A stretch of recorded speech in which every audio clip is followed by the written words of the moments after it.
कुछ तुम कहो कुछ हम कहें, चलती रहे ये बातें, एक एक करके आप सबसे होती रहे मुलाकातें। बोलते आईने, बोलते आईने।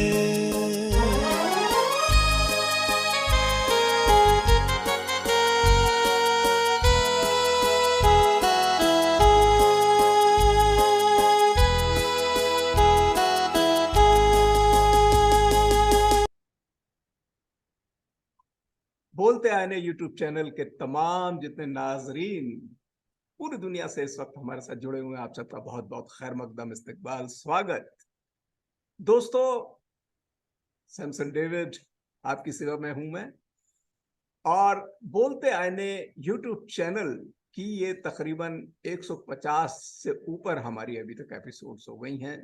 पिछले पूरे तकरीबन 2 साल होने वाले हैं हमारे, और हर जुम्मे को यानी शुक्रवार की शाम को हम एक ऐसी खास पर्सनालिटी से आपकी मुलाकात या गुफ्तगू कराते हैं जिन्होंने अपने जीवन में बहुत बड़ा नाम कमाया। उनके नाम के साथ उनके जीवन को सेलिब्रेट करते हैं, और वो मैदान या फील्ड है music, dance, theatre, fine arts, literature, education वगैरह वगैरह।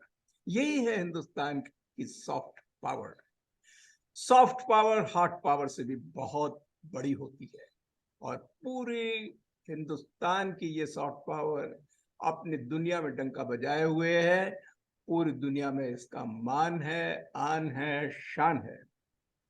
मैं आपको एक बात और बताना चाहूंगा, मेरे जितने दर्शक जुड़े हुए हैं, कि ये जो एपिसोड्स हम यहाँ पर apart from celebration of the personalities that we are having, we also club और हम इकट्ठा करते हैं सारी ऐसे डेटा, जो data music, dance, theatre, fine arts से पर्सनैलिटीज का होता है, उनकी लाइफ के बारे में अगर पोस्टेरिटी, फ्यूचर रिसर्चर्स अगर कुछ स्टडी करना चाहें, रिसर्च करना चाहें इन अलग अलग डोमेन में जो मैंने बताया, तो उनके लिए भी बड़ी फायदेमंद होती है।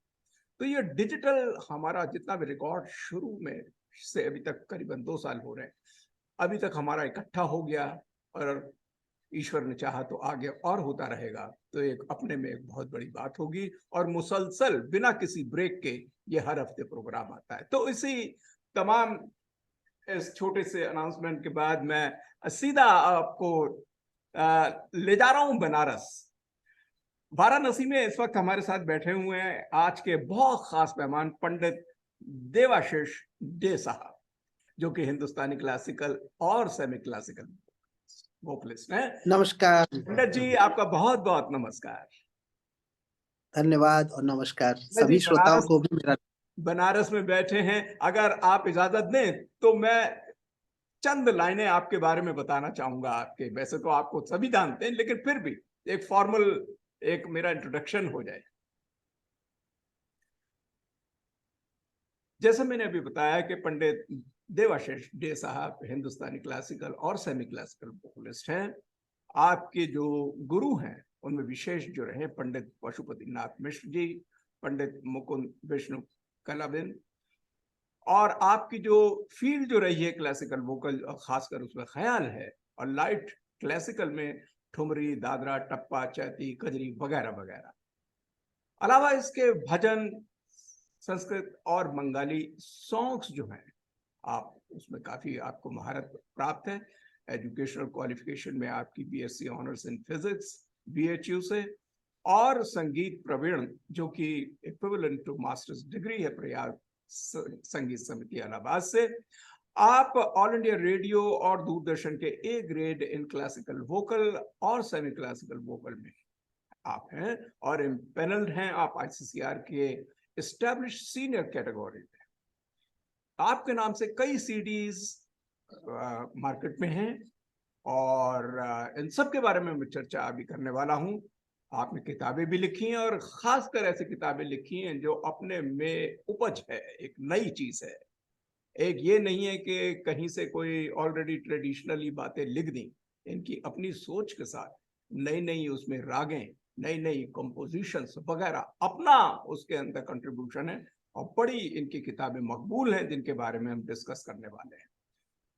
हिंदुस्तान के अलावा आपने पूरी दुनिया में कई मुल्कों के अंदर आपकी परफॉर्मेंसेस रही है, और खासकर आपका यूके जो है, स्पेन है, ग्रीस है, फ्रांस है, यूएसए है, कनाडा वगैरह वगैरह, ये अलग अलग, और एज ए विजिटिंग ऑफिसर भी आप फॉरेन और इंडियन यूनिवर्सिटीज में रहे हैं, कई रेडियो कॉन्सर्ट्स करी हैं, टीवी टेलीकास्ट हुए हैं, पेपर्स के अंदर जर्नल और जितने भी जर्नल्स हैं उनमें आपके बारे में बहुत इफरात से लिखा गया। तो इस फॉर्मल इंट्रोडक्शन के साथ मैं दोस्तों आपको सीधा पंडित जी के पास ले जा रहा हूं। और नमस्कार एक बार फिर से पंडित जी, ये बताइए, ये बड़ी छोटी सी मुख्तसर में मैंने एक भूमिका बनाई, आपके बारे में मैंने कई सालों से सुना और हमारे कई दर्शकों ने आपके बारे में सुना है। आज हम यह जानना चाहेंगे कि आपकी जो शुरुआती तालीम संगीत में कैसे हुई, आपकी रुचि कैसे पैदा हुई, और टिल डेट तक एक मुख्तसर में इसकी बयानगी प्लीज रोशनी डालिएगा।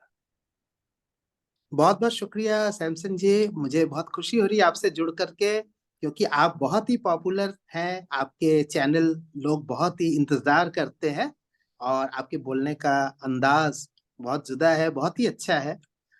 आपने जैसा मुझसे पूछा है कि मैं संगीत की दुनिया में कैसे आया,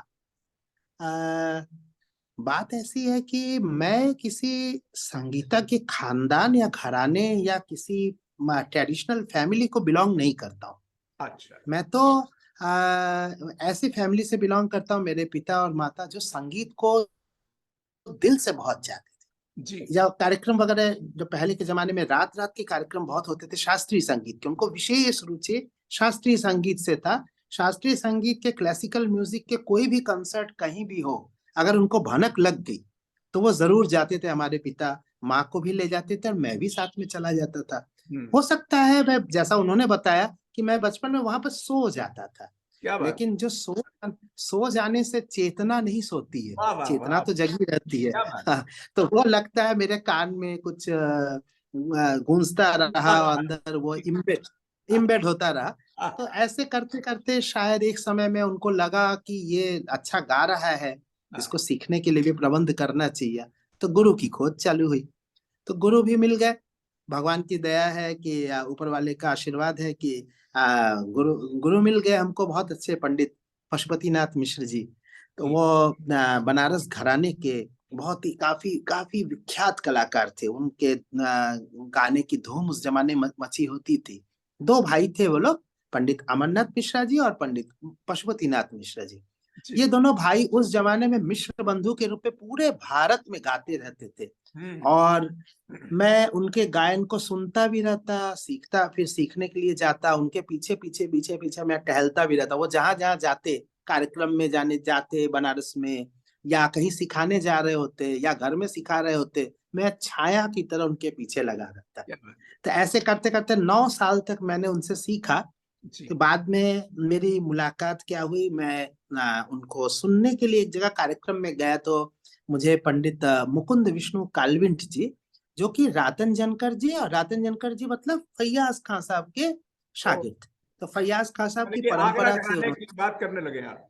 जी जी हाँ, वो आगरा घराने से भी सीखा था, और दूसरी ओर उन्होंने राजा भैया पूछ वाले, जो कि ग्वालियर घराने थे। अच्छा अच्छा, तो दोनों दोनों से उन्होंने सीखा हुआ था। तो बहुत ही विद्वान थे, उनकी गायकी को सुन करके मैं तो दीवाना हो गया। तो मुझे लगा कि मैं अब मुझे उनसे थोड़ी तालीम लेनी चाहिए। तो मैं अपने गुरुजी से इजाजत ले करके मैं उनके पास गया और सीखना शुरू किया। अगले 10 साल तक मैं उनसे सीखता रहा। तो ये सब करते करते मुझे कई चीज मिले। एक तो संगीत मिला, संगीत के साथ साथ एक संस्कार मिला कि अगर आपने सीखा है परंपरा में, अगर आपने ऐसे ही सीखा तो कोई बात नहीं, लेकिन अगर आपने परंपरा में सीखा है तो आपकी ये जिम्मेदारी बनती है कि आपने जो सीखा वो फिर अगली परंपरा के कायम रखने के लिए उसको अगली पीढ़ी तक जरूर आप हस्तांतरित करें। और इस तरह से ये संस्कार भी मुझे मिला कि मैं सिखाता चलूं। साथ में नई नई चीजें गढ़ने से पहले बहुत सारे गुरु होते हैं जो कि रोकते हैं, कहते हैं कि नहीं नहीं अभी तुम्हारी उम्र नहीं है कुछ करने का, अभी ये करो। लेकिन हमारे गुरुजी लोग बहुत उदार थे। वे उन्होंने हमारी जो एक खूबी शायद उनको दिखी, तो उन्होंने कहा कि हाँ तुम बहुत अच्छा करते हो, करते रहो। तो बस ये जो 3-4 चीजें मेरे व्यक्तित्व में जो जुड़ी, तो मैं उसको, एक मैं गायक बनने की कोशिश करके जो थोड़ा बहुत गा सका वो बना, गायक बना। दूसरी ओर मैं सिखाते सिखाते एक गुरु के रूप में मेरी थोड़ी ख्याति बन गई, कुछ बच्चे अच्छा गाने लग गए तो बड़ी उसकी प्रशंसा होने लगी, तो मैं और पूरा दिल लगा के उसमें घुस गया। तीसरे जो रचना करने की, वाग्यकार बोलते, वाग्यकार मतलब वाक और गेय। वाक मतलब शब्द गढ़ना, लिरिक्स, और गेय मतलब गाना, जिसका कॉम्पोजिशन म्यूजिकल होता है। तो ये दोनों को कंबाइन करते हुए दोनों ही काम एक व्यक्ति करता है, तो उसे वाग्यकार बोलते हैं। तो ये वाग्यकार के रूप में भी मेरी थोड़ी हो गई, तो मैं अभी तक लगभग 500 से थोड़े ऊपर मैंने बंदिशों की रचना की है, क्या और बात। उसमें से 200 बंदिशें 2 किताबों में पब्लिश हो गई, अरे और तीसरी चल रही है, बहुत जल्दी आपके हाथों में आ जाएंगी। पंडित तो जी, ये 3 तरह की। हमारी गुफ्तगू जो, क्या आपके पास कोई ऐसी चीज रखी है जो हम देख सकते हैं, जिसपे आपने किताब, जैसे आपकी कुछ बंदिशों की कुछ ऐसी कुछ हाँ हाँ बिल्कुल बिल्कुल। अच्छा। मैं मेरी पुस्तक जो पहली वाली थी ये 2005 में, 2005 में ये हुई। वाह इसका वाह। नाम है स्वतः स्फूर्त स्वरचित। हाँ स्वतः, हाँ स्वरचित। स्वतः, हाँ स्वतः स्फूर्त माने जो कि अपने आप उद्भूत हो गया हो, उत्पन्न हो गया हो। वाह। तो मैं ये मानता हूँ कि कोई आदमी रचना करता नहीं है, सृजन हाँ करता नहीं है, सृजन हो जाता है। हाँ स्पॉन्टेनियसली तो अपने ये, आप आता है। हाँ। हाँ जी हाँ, तो ये स्वतः स्फूर्त स्वरचित नाम से है। इसमें शास्त्रीय और उपशास्त्रीय गायन की कुछ क्या बात। रचनाएं हैं। दिस और इज ये बीच सो में जो मैग्निफिसेंट। वाह। हाँ जो सरस्वती जी बनी है ये भी बड़े खास है। क्या इसमें आप देख सकते हैं कि सरस्वती जी के साथ साथ इसमें शिव के लक्षण भी है। बिल्कुल। शिव जैसे चांद भी है और वो भी है। तो हाँ। ये मेरी माता जी का किया हुआ आर्ट है, वो बहुत बड़ी आर्टिस्ट थी। अरे वाह वाह वाह, तो हमारा अब ये इससे आपको पता चलता है कि देखिए नीचे उनकी सिग्नेचर भी है। और ये, हाँ, यस तो यस ये यस।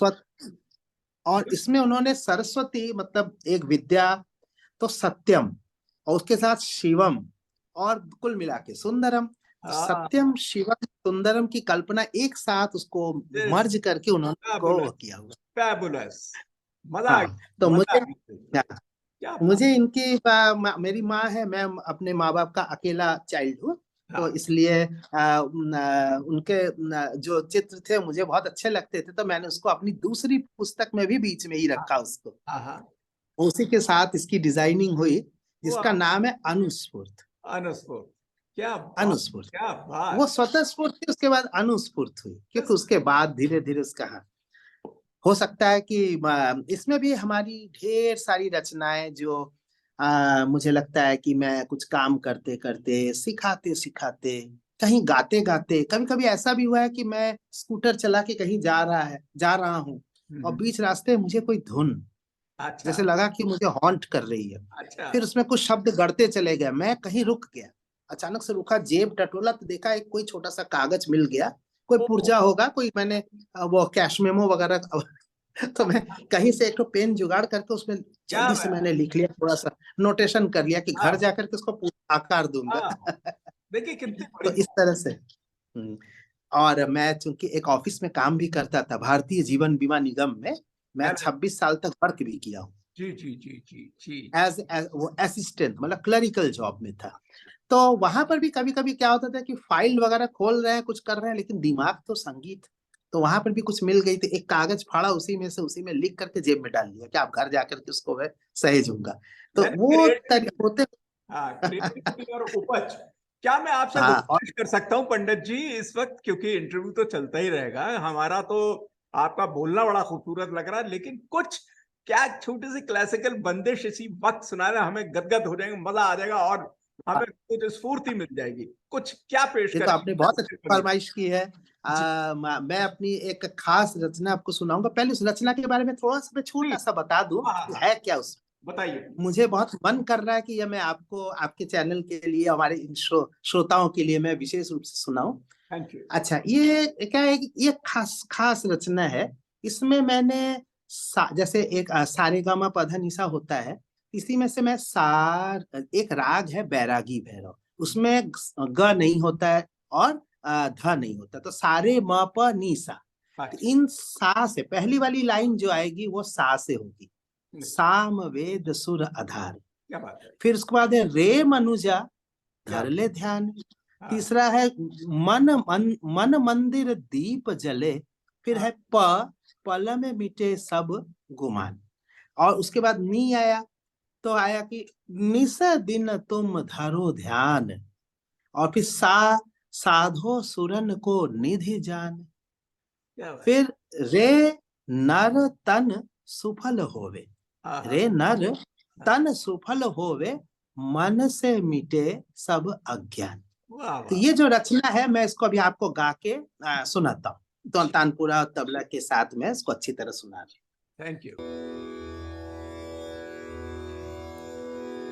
साम वेद सुर आधार, साम वेद सुर आधार। रे मनुजा धर ले ध्यान, रे मनुजा धर ले ध्यान। मन मंदिर ज्योत जले, मन मंदिर ज्योत जले। पल में मिटे सब अज्ञान, पल में मिटे सब अज्ञान। साम वेद सुर आधार, रे मनुजा धर ले ध्यान। मन मंदिर ज्योत जले, पल में मिटे सब अज्ञान। साम वेद सुर आधार।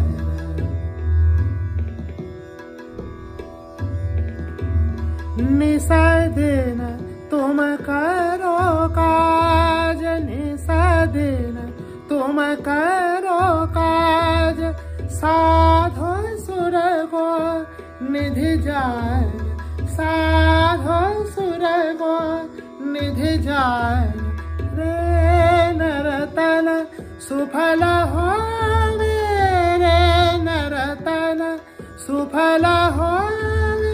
मन से मिटे सब गुमान, मन से मिटे सब गुमान। निस दिन तुम करो काज, साधो सुर को निधि जान। रे नरतन सुफल होवे, मन से मिटे सब अज्ञान। साम वेद सुर आधार, साम वेद सुर आधार।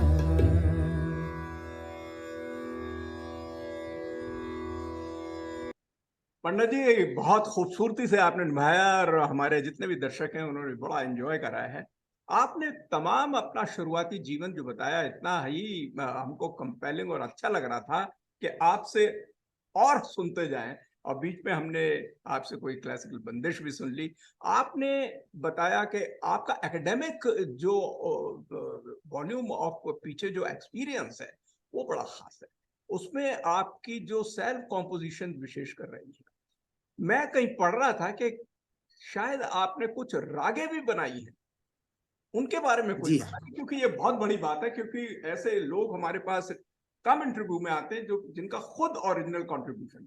इस पे बताइए प्लीज। मैं, चूंकि देखिए, मैं एक मौलिक रचनाकार के रूप में काम करना चाहता था, किसी घिसे पिटे या लीक पे चल के नहीं। मुझे लगता है कि लीक पे चलना मुझे पसंद नहीं है। अच्छा, हालांकि मैं परंपरावादी भी हूँ, तो मुझे ऐसा लगता है कि किसी भी व्यक्ति को अपनी परंपरा जो उसकी चली आ रही है, उसकी तालीम है पीछे से, उसकी जो पीछे एक बैकग्राउंड है, उसके साथ साथ कुछ नया लिप ओवर और आगे एक आध कदम, जितनी हमारी कदम में जितनी ताकत होते बढ़ने की कोशिश की जानी चाहिए। क्योंकि जो मानवता है, ह्यूमैनिटी है, वो आगे बढ़ती है, तो हमें उन चीजों को इनरिच करते हुए चलना चाहिए। तो क्या होता था कि देखिए, जितने राग मैंने सीखे गुरुजियों से वो तो पर्याप्त थे मेरे लिए, तो पर्याप्त क्या, बहुत है, उतना धारण करना ही बड़ी बात है। लेकिन मुझे लगता था कुछ नया करना चाहिए, कुछ नई करनी चाहिए। तो मैं रागों को गढ़ते गढ़ते गढ़ते आज हमारे पास कम से कम 25 ऐसे राग हुए जिसको मैंने अलग वो किया, और मैंने उसको देखा भी कि हाँ, ये राग अभी कहीं और नहीं मिले हैं, क्योंकि चेक करना भी जरूरी होता है। मान लीजिए आपने एक इजाद किया कोई चीज, ठीक बात है, और वो पहले से किसी ने इजाद कर रखा हो, तो उसको भी चेक करना जरूरी होता है। तो चेक, हाँ, इसको, बड़ी बात बता रहे हैं, क्या हाँ, बात। तो ये क्रिएटिव लोगों के साथ एक बड़ी दिक्कत होती है कि वो क्रिएट करता तो है, करते समय फिर उसको समझ में नहीं आता कि जो मैंने क्रिएट किया ओरिजिनल है कि नहीं। तो ओरिजिनलिटी होना, एक मौलिक होना, ये भी बहुत जरूरी होता है। तो उसको भी करते हुए मैंने देखा कि करीब, कभी कभी ऐसा भी हुआ है कि मैंने किसी राग को गढ़ा, मैंने समझा कि मैंने इसको किया हुआ है, ढूंढा बहुत तो मिला भी नहीं कहीं। अचानक से किसी एक जगह किसी ने बताया हो, चाहे कहीं से दिखा, अरे ये तो है पहले से।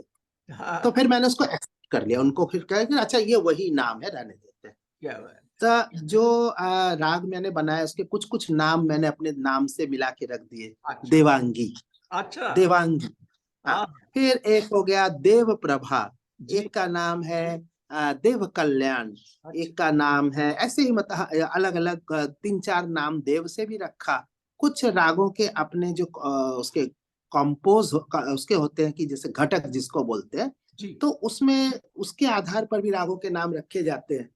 अब शिव तोड़ी बनाया मैंने, शिवधाम नाम का राग बनाया। शिवधाम के पीछे था कि वो एक बड़ी लंबी कथा है, थोड़ा हो सकता है जी, पूछ जी, ही लो।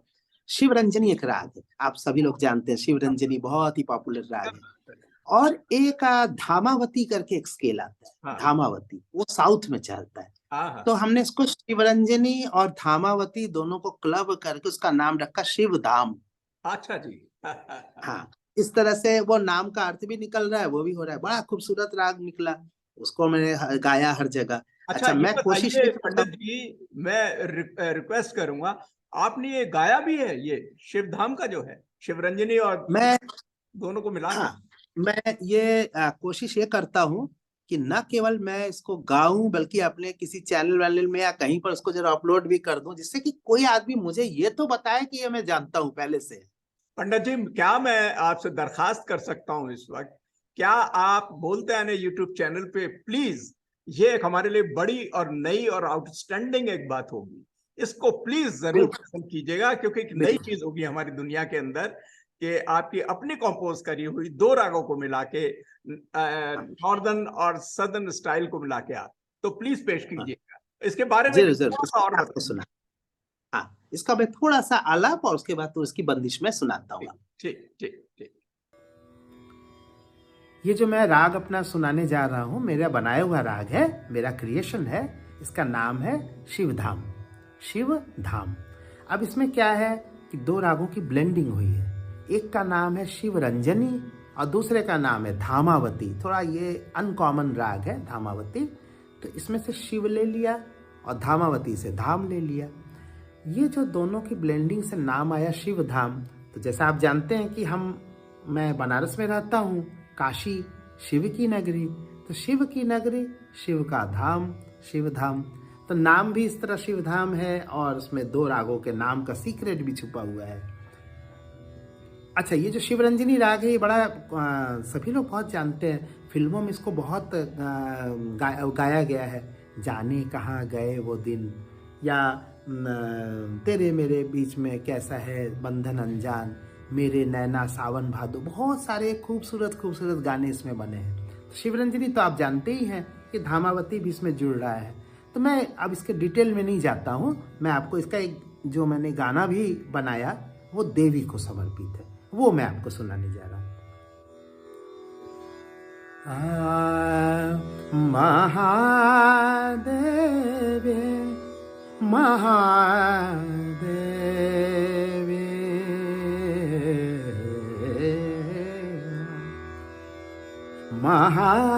महाशक्ते महादेवे महेश्वरे महामाया महाशक्ति महादेवी महेश्वरी महामाया परात्परा परब्रह्ममयी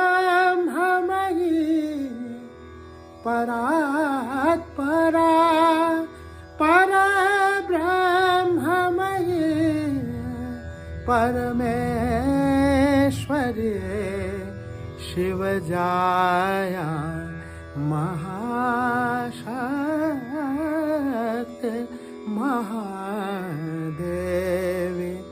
महेश्वरी महादेवी महादेवी।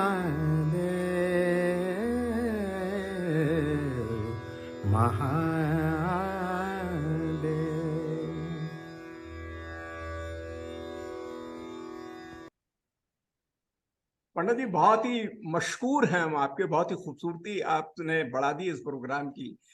शुक्रिया। बताइए पंडित जी, ये बताइए कि आपका ग्राफ बहुत बड़ा है, क्योंकि आपको काम छुए एज ए राइटर छुए या क्लासिकल सिंगर सुने या सेमी क्लासिकल पे छुए या लाइट पे, हर जगह है आपका। बहुत बड़ा विशाल आपका मैदान है।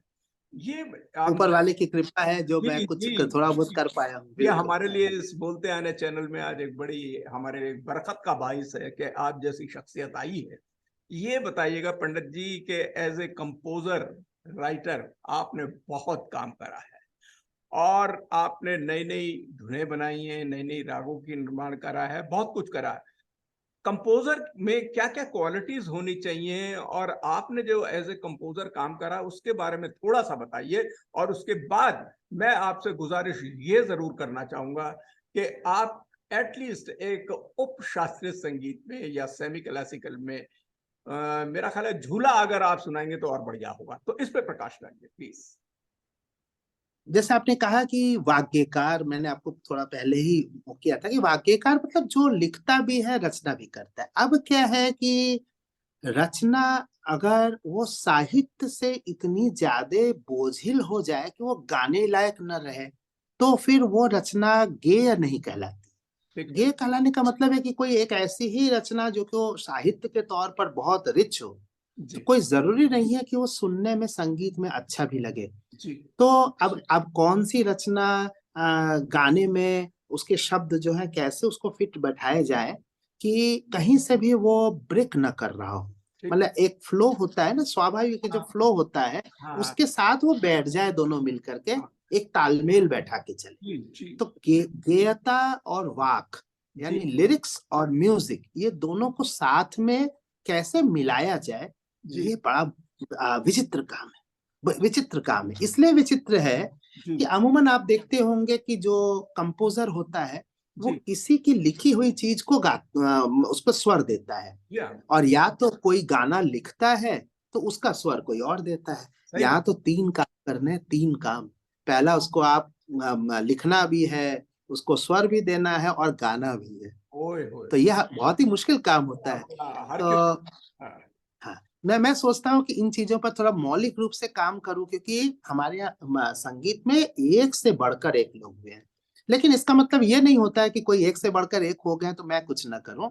मैं भी अपना कुछ कर रहा हूँ, हो सकता है अच्छा हो सकता है ना।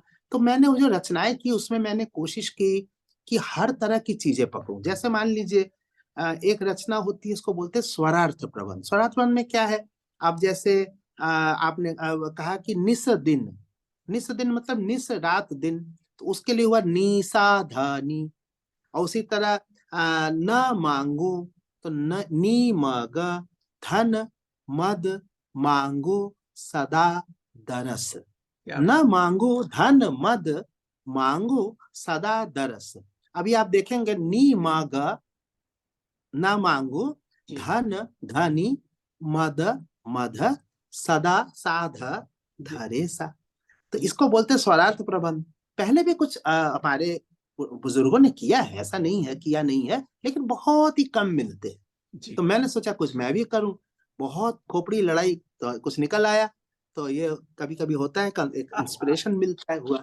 रागमाला एक बड़ी अच्छी चीज होती है। रागमाला में क्या होता है वाह। कि राग जब आप गाते रहते हैं, राग के नाम होते हैं। हाँ, अब उन नाम को कैसे फिट कर दिया जाए कि वो लिरिक्स में छुप के आ जाए। हाय हाय और छुप के आएगा, जैसे जैसे वो राग का नाम आएगा राग भी बदल जाएगा। क्या बात जैसे बोले कि ये मन भय बैरागी, जी, मतलब तो ये मन मतलब यह मन, भय बैरागी। क्या फिर बात। वो कहे गोरखनाथ, तो अब ये गोरख कल्याण एक राग है। अच्छा, सुनु रे जोगिया, सुनु रे जोगी। उसके बाद जो आनंद, अब आनंद भैरव, जोगी जोग हो गया, जोगिया राग है। क्या बात है। तो जो आनंद आवे, तो उसमें ये इसे शब्दों को, इसमें आगे जाके क्या आ रहा है, ढूंढू वृंदावन और ढूंढू मधुबन। तो जी, वृंदावन वृंदावनी सारंग, मधुबन मधुवंती, सब अलग अलग राग है, उसको ऐसे फिट किया गया है। और फिर कहा कि ढूंढू पहाड़ी पे, जी, तो मैं भगवान को कहाँ ढूंढ रहा हूँ, बोले वृंदावन में ढूंढ लिया, उसका मधुवन में ढूंढ लिया, उसके बाद पहाड़ी पर ढूंढ लिया, और कहाँ मिले, तो वो परमेश्वर। तो परमेश्वरी एक राग है, हाँ, परमेश्वर बैठे मन में। वाह, तो शब्द भी वाह, निकल रहे हैं, अर्थ भी निकल रहे हैं, और क्या साथ में बात, उसके क्या जहाँ बात, जहाँ राग आते हैं बदलते जाते हैं। इसको वाह, रागमाला बोलते हैं। वाह, वाह, तो वाह, इस तरह की अलग अलग बहुत सारी नई नई चीजें मैंने की। अब आपको एक छोटा सा वाकया बताऊं कि मेरे एक यहाँ बनारस में तबला वादक थे, बहुत ही अच्छे तबला वादक थे, पंडित छोटेलाल मिश्रा क्या जी। बात है। तो उनके सम्मान में कोई कार्यक्रम होने जा रहा था, तो हमको उनके शिष्यों ने आके कहा कि आपका गाना रखेंगे। तो हमने कहा कि ठीक है। मैंने सोचा कि उनको मैं कैसे रिस्पेक्ट अपना बताऊं, मैं उनको बहुत मानता हूं, तो कैसे बताऊं। तो मैंने एक बंदिश बनाई जिसमें पहला लाइन था छो, उसके बाद टे, फिर ला, फिर ल, ऐसे करके पूरी बंदिशें बना दी। वाह, तो वाह, वो गाने में बहुत सुंदर हो गई। तो क्या उसमें हुआ कि छोरा छैल छबीला नंदलाल क्या तेरा गैया, ऐसे छोटी छोटी चीजें मैं कुछ ना क्या कुछ बात, करता रहता हूँ। क्या बात। कामता प्रसाद जी हैं, उनके लिए बनाया, भावरंग जी हैं, उनके लिए बनाया, मेरे गुरु जी के लिए बनाया, एक मैंने अपने लिए भी बना ली। इसी अरे वाला मैंने वाह, कहा वाह, वाह, वाह, वाह, तो वाह, वो देवाशीष दे, तो देवाशीष दे, इन लाइनों को लेकर के मैंने एक रचना, सुना दो इसको आपको। अरे please please, that B wonderful, एक आपको सुनाता हूँ आप। Wonderful, wonderful.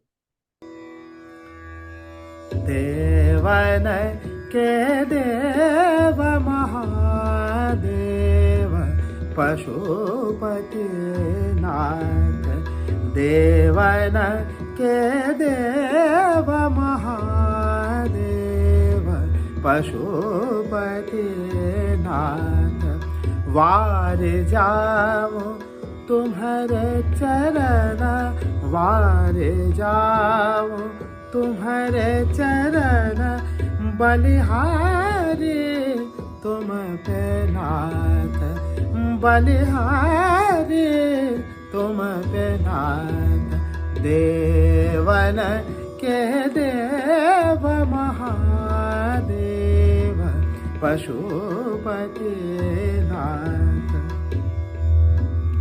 इसमें आप देखेंगे कि पहले दे है, जब मेरा नाम देवाशीष, तो दे, फिर वा, फिर शीश, शीश नमन सदा स्मरण, शीश नमन सदा स्मरण, ध्यान धरो हृदय नाथ, ध्यान धरो हृदय नाथ, षडज साधना के पथ पे, षडज साधना के पथ पे, आलोकित करो नाथ, आलोकित करो नाथ, देवन के देव महादेव पशुपति नाथ, वारे जाओ तुम्हारे चरण, बलिहारी तुम पे नाथ, शीश नमन सदा स्मरण, शीश नमन सदा स्मरण, ध्यान धरो हृदय नाथ, ध्यान धरो हृदय नाथ षडज साधना के पथ को, षडज साधना के पथ को आलोकित करो नाथ, आलोकित करो नाथ। देवन के देव महादेव पशुपति नाथ, देवन के देव महादेव पशुपति नाथ। ठीक है, ये एक वाकई में एक बहुत ही खास हमारे लिए मौका है कि राग मालाओं के बारे में आपने विशेषकर, और एक क्रिएटिविटी का उस पर तो देखिए कितनी बड़ी पराकाष्ठा है, बहुत दिमाग का काम है, उपज का काम है। अच्छा पंडित जी, ये बताइए कि ये सारी बातें चल रही हैं, मैंने आपसे गुजारिश की थी कि झूला भी सुनाइएगा, बनारस का तो मैं शास्त्रीय संगीत के साथ साथ मैं उपशास्त्रीय संगीत, जो बनारस की बहुत बड़ी ट्रेडिशन है, बहुत ही रिच ट्रेडिशन में आता है, जिसमें थोड़ी लोक भी है और थोड़ा शास्त्रीय संगीत भी है। तो इसमें ठुमरी, दादरा, चैती, कजरी, झूला, मैं इनको भी एक दो कंपोज किया हूँ। तो आपने जैसा कहा झूला, तो मैं एक झूला सुनाता हूँ, ये मेरे द्वारा कंपोज किया हुआ है।